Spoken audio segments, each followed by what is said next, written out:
Hello and welcome to this lecture on relativistic electrodynamics. This lecture is a part of module 6 of your course in electrodynamics, and in this lecture I shall carry the discussion forward from the previous lecture on the electromagnetic field tensor. And to do that, first we will have a brief recap of the key ideas that we grabbed from the previous lecture. Then we shall have a look at the inhomogeneous and the homogeneous Maxwell's equations and see how we can express these equations, that in effect all the four Maxwell's equations in terms of the electromagnetic field tensor. Finally, we'll take the example of a point charge in an electromagnetic field, and we'll look at it from two different reference frames and see how this electromagnetic field tensor yields a very fundamental equation for a point charge moving in an electromagnetic field. So to recap, in the previous lecture we had introduced to you the concept of four current. Okay, so four current is basically a four vector whose first three components are the same as the three-dimensional current density, and the last component is simply IC times the charge density. Then a four potential, which again is a four vector. The first three components are the same as the three components of the three-dimensional vector potential, and the last component we get this from the scalar potential, which is I phi by C. Then using the four current we can express the equation of continuity as Ji comma I equal to 0. So if you recall, we are using this comma notation when I say Ji comma I. So basically what this means is that this Ji quantity I am performing a partial differentiation with respect to xi. So Ji comma I means dou Ji by dou xi. Okay, so that is basically how we can write down the equation of continuity. Then if we do the same thing on the four potential, that leads us to the Lorentz gauge condition. So omega I comma I, that is dou omega I but dou xi is equal to 0. That is your Lorentz gauge condition. And we were able to obtain the inhomogeneous potential equations, which we had discussed in the lecture on gauge invariance, and we saw that the inhomogeneous potential equations, we could write it in a very simple form, and we could write this in this way, that is omega I comma j. That means you're performing the second order differentiation, partial differentiation, that is dou omega I by dou xj. This is equal to minus mu naught ji. So here I'm having a repeated index j. So j is the dummy index, so that means there is a summation with respect to the index j, which is automatically implied in such an expression. And we built what is known as the electromagnetic field tensor in terms of the differences in the derivatives. We obtain a rank 2 tensor omega j comma I, omega I comma j, and we take the transpose of that and we take the difference between these two rank 2 tensors. That gives us a skew symmetric rank 2 tensor, and that we call as the electromagnetic field tensor. And then we saw that the components of the electromagnetic field tensor, it is supposed to be a 4 cross 4 skew symmetric tensor. That means it should have 16 components, but because it is a skew symmetric matrix, so the 16 components will ultimately come down to 6 linearly independent components. And we saw that the 6 linearly independent components are nothing but the 6 components of the electric and the magnetic fields. So that's basically the electromagnetic field tensor. So now we will have a look at in this lesson, what we'll do is we will relate this electromagnetic field tensor. We'll relate it directly to the electric fields, that is Fig will relate it directly to the charges, or the charge density and the current density. Okay, so we'll relate it directly. So for that we will use the Maxwell's equations. So first we'll have a look at the two inhomogeneous Maxwell's equations.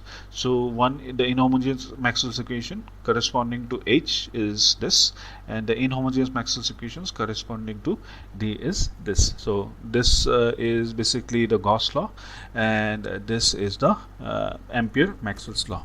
Okay, so these two equations we can write this in terms of B. So just replace H with B here and D with E here, and this is the corresponding equation that we'll get. And similarly we will have dou d divergence D is equal to rho, which is simply written as divergence of E is equal to rho by epsilon naught, which is basically the familiar form of the Gauss law. So let's take the first equation. Okay, curl of B equal to mu naught J plus 1 by C square dou E by dou T. So this is a three-dimensional current density. So we will expand this equation number 1, both the left hand side and the right hand side. So on the left hand side we expand the curl of B. So expansion of curl is, we have the x component. So x component will only contain components from only the y and the z components of the participating vectors will be contained in the x component. So I cap into dou bz by dou y minus dou by bz. Similarly for the y component and the z component. So this is the expansion of the curl of B. Expansion of this one, so we'll have mu naught jx jy jz, mu naught times jx I cap plus jy j cap plus jz k cap. And similarly here expansion of E is ex I cap plus ey j cap plus ez k cap. So we'll collect the I quantities and this is what we'll get, collect the j cap terms and collect the k cap terms over here. So now we equate these components. That means this x component on the left hand side must be equal to the x component on the right hand side. So when we do that, so this is equal to mu naught jx plus 1 by c square dou ex by dou t. So we'll take all the fields on one side and the charges on charge densities or the current densities on the other side. So we take this 1 by c square dou ex by dou t. We also will take it on the left hand side, which leaves us with mu naught jx.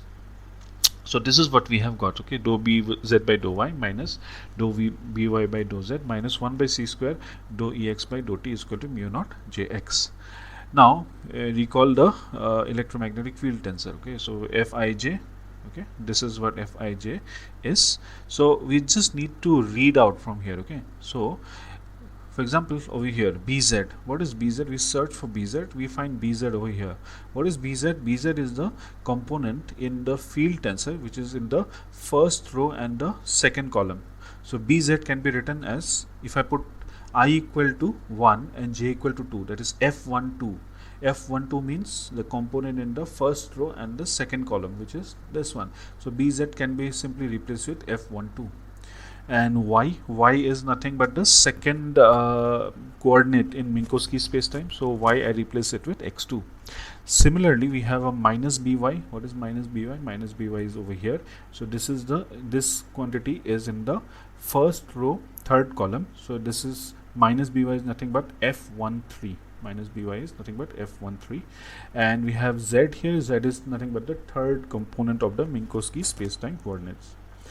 Then similarly we have here we have ex over here. So of course now here there is a minus sign.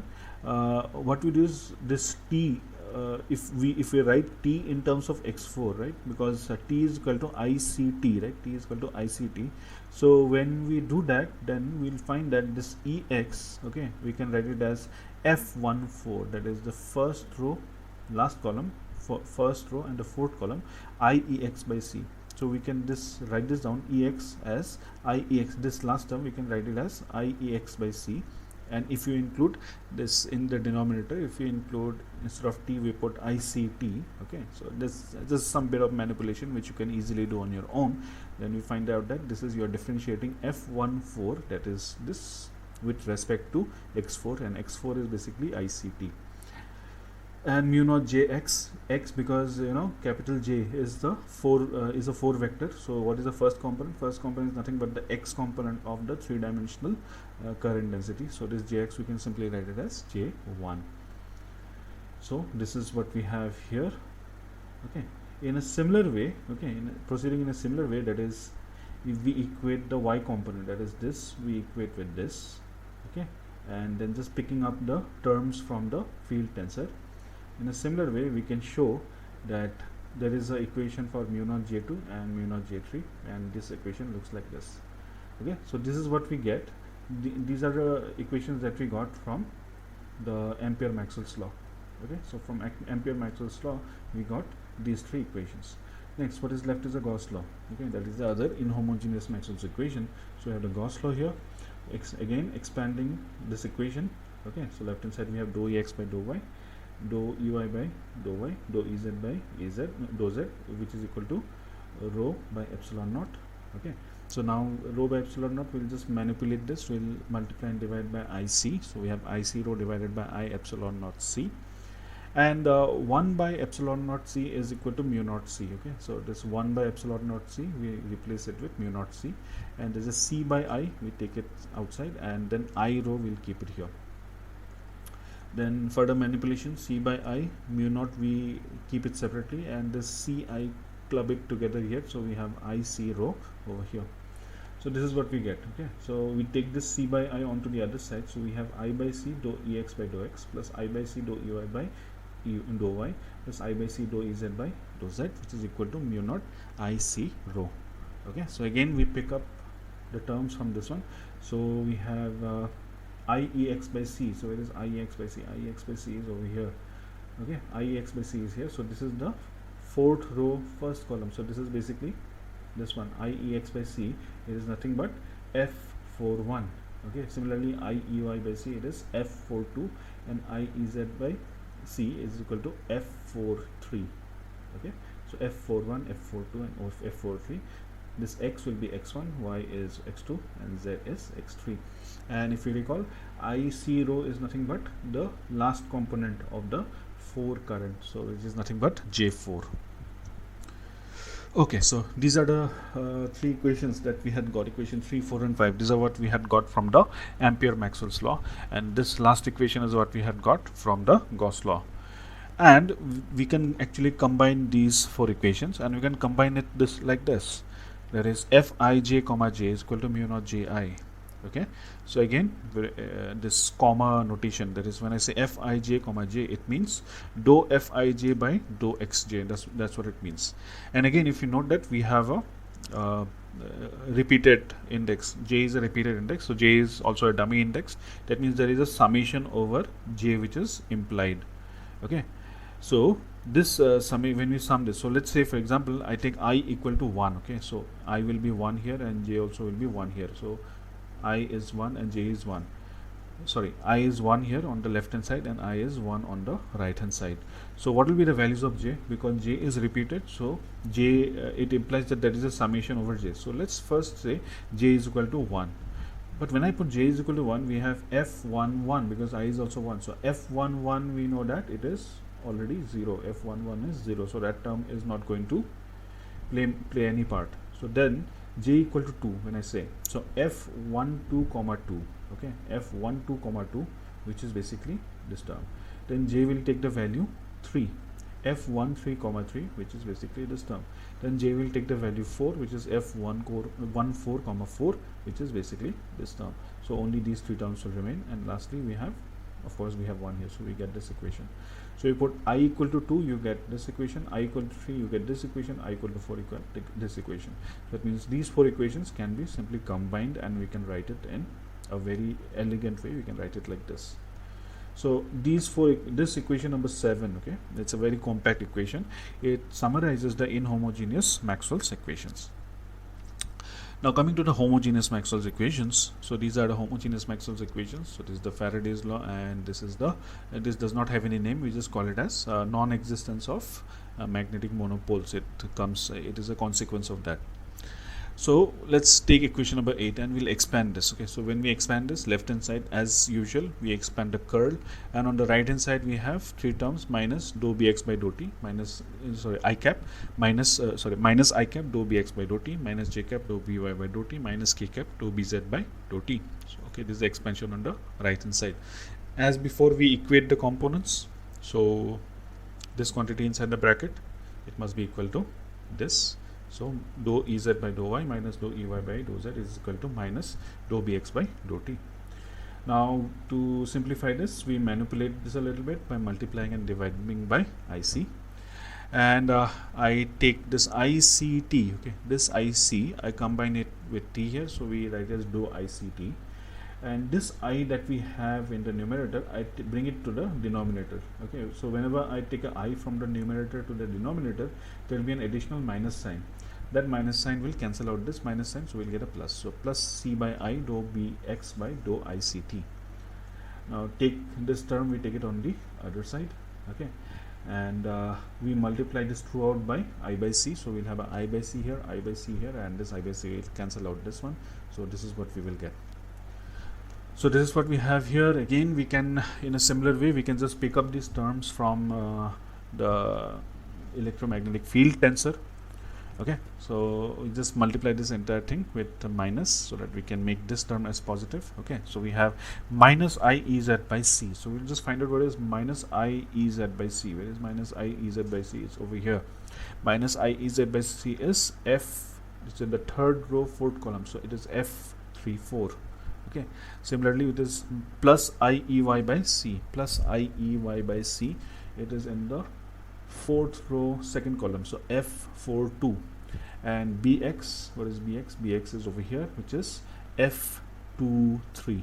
Okay, so F34, this Y is X2, F42 is this Z is X3, and BX is F23, and ICT is nothing but X4. So this is what we got. So this was by equating the X component. In a similar way, we can equate the Y and the Z components, and we can get these two equations as well. Now again, we consider equation number 9, which is basically the non-existence of magnetic monopoles. Okay, so it is basically divergence of B is 0. So we get this. Again, we simply read out from here. So Bx, what is Bx? Bx is F23, By is F31, and Bz is F12. Okay, we get this equation. Okay, so these are the four equations that we have got from the homogeneous Maxwell's equations. The Faraday's law, it gives us these first three equations, equation number 10, 11 and 12, and the non-existence of magnetic monopoles, it gives us equation number 13. So these four equations, we can combine them together like this. Okay, so Fij comma k plus Fjk comma I plus Fki comma j is equal to 0, where I, j, k are cyclic. That means you take out of 1, 2, 3, 4. Okay, because it's Minkowski space-time, so the indices can take 4 values, 1, 2, 3 and 4. So I, j and k, at a time it will take any 3 of these. Okay, so let's say you take I equal to 1, j equal to 2 and k equal to 3.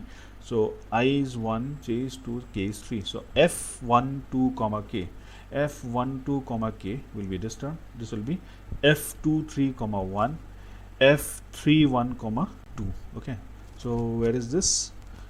It's equation number 13. Okay, so when I put I is 1, j is 2, k is 3, F12 comma 3, F12 comma 3 is this. Then F23 comma 1, 23 comma 1 is this. F31 comma 2, which is basically this. In a similar way, if I take another combination, that is F1, there is I is 1, j is 2, k is 4. Okay, I is 1, j is 2, k is 4. We will get equation number 12. So you can just verify this for yourself. Okay, take different combinations out of four possible values. You take 3 at a time. Okay, then you will get each of these different equations. So the Maxwell's equations in 4D covariant form, these are basically the Maxwell's equations. Okay, so this we get from the inhomogeneous Maxwell's equations, and this equation we get it from the homogeneous Maxwell's equations. So if suppose the 4 current is known at all points in space-time, okay, then equations 7 and 14, these two equations, they determine the electromagnetic field tensor. So knowing J, we can find out directly the electromagnetic field tensor using 7 and 14. So these equations basically are nothing but the Maxwell's equations in 4-dimensional covariant form. Of course, there is an alternate way by which you can find out. Okay, so of course we had done this in the previous lecture. Just to put this in perspective, I'll just summarize this here. So we can also find out the solution in terms of a 4 potential. Okay, and a 4 potential satisfy these two equations. So this is nothing but the Lorentz gauge condition. Okay, and this is nothing but the inhomogeneous potential equations, which again we get from the Maxwell's equations. So knowing J, you can find out the 4 potential from these two equations, and knowing the 4 potentials, you can find out the field tensor in this way. So you can find out the field tensor either directly from J, or you can find out indirectly from J using the 4 potential.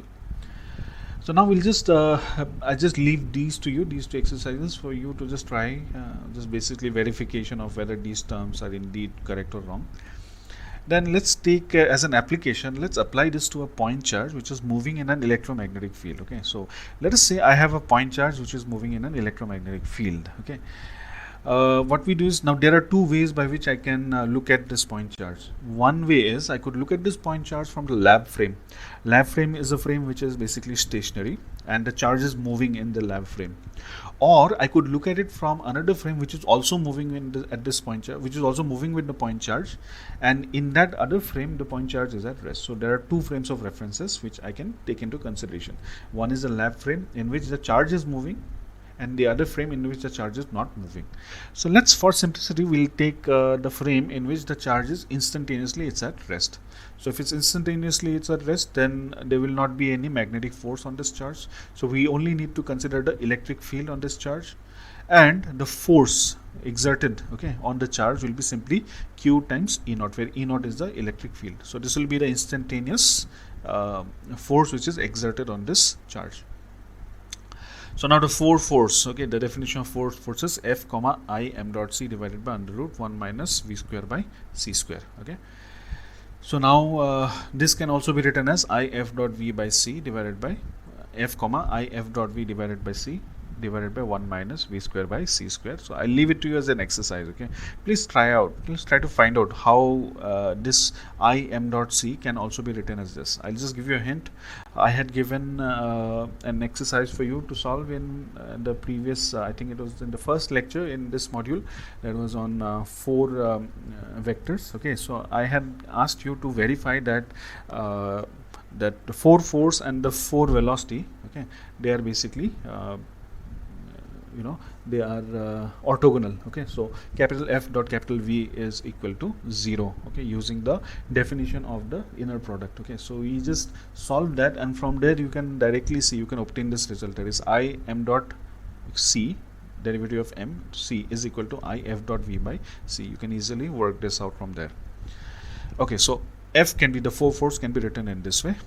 Okay, now in this case, because we are considering an inertial frame in which the charge is instantaneously at rest, the frame is instantaneously, it is inertial. Okay, so in that frame that the velocity of the charge is 0, so this term is going to be 0, and in the denominator this will be 0. So the 4 force will simply be F comma 0.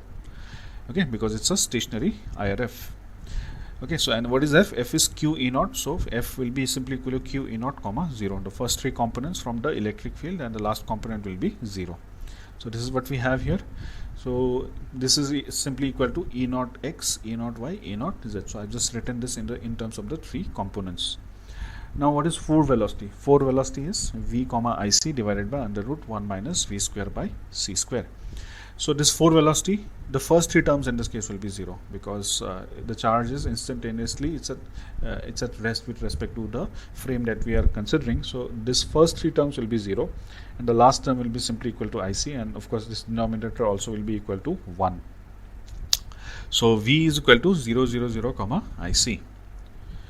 So we have F, which is equal to Q E naught x, Q E naught y, Q E naught z comma 0, and V, which is 0 0 0 comma ic. Okay, and the electromagnetic field tensor will be in that frame. The electromagnetic field tensor, this is how it will be. So now please note that its electromagnetic field tensor has got nothing to do with the motion of the charge or the force acting on the charge. Okay, because here in that frame also there could be magnetic field, but the only thing is magnetic field does not play any role, because instantaneously in that frame the charge is at rest. Okay, so let's consider this quantity Fij comma Vj. Okay, Fij into Vj. Let's consider this term. Okay, so what will that be? So Q, okay, Fij will be basically the field tensor, and Vj will be 0 0 0 ic, right? This is V, the 4 velocity, 0, the components of the 4 velocity, 0 0 0 ic. Okay, and when we multiply this is what we will get, because this row, first row, when you multiply with this column, 0 with 0 is 0, 0 with bz is 0, 0 with by is 0, and finally what will be left is this 2. When you multiply this, I square will give us another minus, that minus will cancel out this minus, and this c will get cancelled with this c, so what will remain is E naught x. Similarly, the second one will give us E naught y, and the third row will give us E naught z. And lastly, we have this multiplied with 0, this multiplied with 0, and this multiplied with 0, and 0 multiplied with IC. This will give us a 0 here. So we have the components of this will be simply q E naught x, q E naught y, q E naught z, comma 0. And this is nothing but q E naught, comma 0. And we realize that these elements, elements of this quantity will be nothing but the elements of the 4 force, right? Because q E naught, comma 0, this is the 4 force. So it is nothing but the elements of the 4 force. Okay, so we call this equation number 3. So according to this equation, the elements of the 4 force will be basically this. Now this is a tensor equation, and there is a fundamental theorem in tensor analysis which says that if a tensor equation is valid in one inertial reference frame, it is also valid in all the other inertial reference frames. So this we can actually use this equation, even though we derived this equation for the frame which is in which the charge is instantaneously at rest. We can still use this equation in the lab frame also. So we can use this equation to find out the components of the force in the lab frame. So F1, what will be F1? Okay, put I equal to 1 here. When you put I equal to 1, I can take this Q common. I equal to 1, J. Okay, the J is a dummy index, so there is going to be a summation over J. So I is equal to 1. So F1, let's say J will take the value 1. So F11 V1 plus F12 V2 plus F13 V3 plus F14 V4. So this will be the first component of the 4 force in the lab frame. Now what are these values? So for that, we'll just use the electromagnetic field tensor, and we will use the definition of the force, 4 force and the force 4 velocity. Okay, so what is F1? Okay, what is the first component of the 4 force? F1. F1 is nothing but small fx, right? F1 is nothing but small fx. That's the first component. And so we will have F1 is nothing but small fx divided by under root 1 minus v square by c square. F11, we'll just take it from here. F11, this will be 0. What is V1? V1 is Vx divided by under root 1 minus v square by c square. So as a result, so we'll have q. This first term will be 0 because F11 is 0. Second term, F12. F12 is Bz. Okay, F12 is Bz. And V2, what is V2? V2 is the second velocity component, which is Vy. So Bz Vy divided by under root 1 minus v square by c square. Then we have F13. What is F13? F13 is this one, which is minus By. So minus By. V3, what is V3? V3 is the third velocity component. Okay, so that will be Vz. So minus By Vz divided by under root 1 minus v square by c square. And lastly, we have F14 V4. So what is F14? F14 is minus Iex by c. And what is V4? V4 is Ic divided by under root 1 minus v square by c square, which we wrote here. So over here, under root 1 minus v square by c square will get cancelled everywhere, and as a result, we'll get fx equal to q into ex, because over here I square will give us a minus sign, which will cancel out this minus sign, so we'll get a plus. C will cancel out this c, so we'll get ex only, so only ex will remain, and here we will get a bz vy minus by vz. So this is what we'll get. This is, we call this equation number 4. In a similar way, if you want to find out F2 and F3, okay, in a similar way, if you can find out F2 and F3, we'll find out that from F2 equation we get Fy is this, and from F3 equation we get Fz to be equal to this. Now you can, so we got the x component, y component and z component of the force in the lab frame. Okay, so these are the x, y, z components of the force in the lab frame. So what is it equal to? It is basically, it has the x component is, y component is, and z component is this. So here we have the x component of the x, y, and z components of the electric field.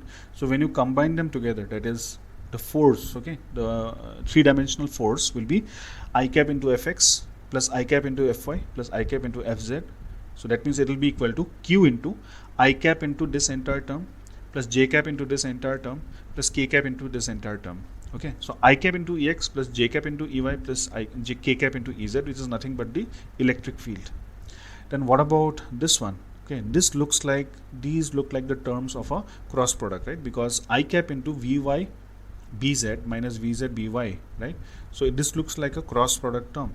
Okay, so similarly j cap vz bx minus vx bz and k cap into vx by minus vy bx. So these terms, they are basically components of a cross product. And cross product of what?